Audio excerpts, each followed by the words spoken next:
పొద్దుగాల ఆకిలి ఉడదామని తలుపు తెరిచిన అంత సలసల్లగుంది బయట.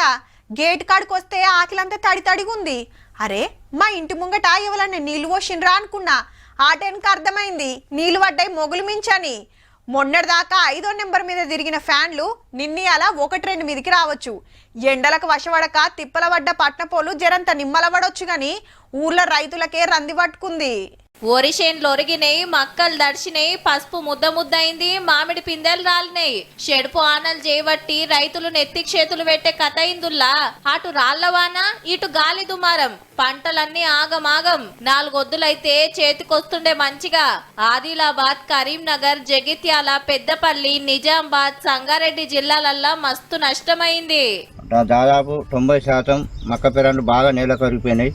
రైతులు చేనులకు వచ్చి చూస్తే కన్నీళ్లు తప్ప బుక్కడు అన్నం తిందామంటే కూడా పోని పరిస్థితులు ఉన్నాయి. మొక్కజొన్న దాదాపు 300 ఎకరాల మొత్తం అడ్డం పడిపోయింది. ఏ గింత కూడా మొత్తం అడ్డం పడిపోయింది. చాలా రైతులు చాలా మంది నష్టపోయి మొక్కజొన్నతోని. ఇక మామిడి రైతులది ఇదే పరిస్థితి. గాలి సరిచి కొడితే చింతకాయలు దులిపినట్టే అయ్యింది. సుమారు నాకు 10 ఎకరాల మామిడి తోట ఉంది. వడకాల్పులు, వర్షం మామిడికాయ అంతా మొత్తం రాలిపోయింది. నేనే ఒక 4-5 లక్షల వరకు నేను నష్టపోయినా. ఇంతింత దొడ్డు రాళ్ళు పడే వరకు ఇండ్ల పెంకలు వలిగినాయి. గాలి దుమారానికి రేకులు కొట్టుకుపోయినాయి. చెట్లు, కరెంట్ స్తంభాలు ఒరిగినాయి. ఆడాడా కొమ్రం భీంలా కోళ్ల ఫారం గూలి 500 కోళ్లు జీవిడ్చినాయి. పాపం జగిత్యాల తాటి చెట్టు మీద పిడుగుపడ్డది. రాత్రి హైదరాబాద్ లో సుతా గట్టిగానే పడ్డది. ఆనా ఉరుములు, మెరుపులు, గల్లీల వరద చూడుండ్రి ఎట్లా వారిందో. మాదాపూర్ లా పెద్ద షెడ్డే కూలింది. అండర్ పాస్ ల కింద వరద చేరితే మోటార్ల తోందోడిండ్రు.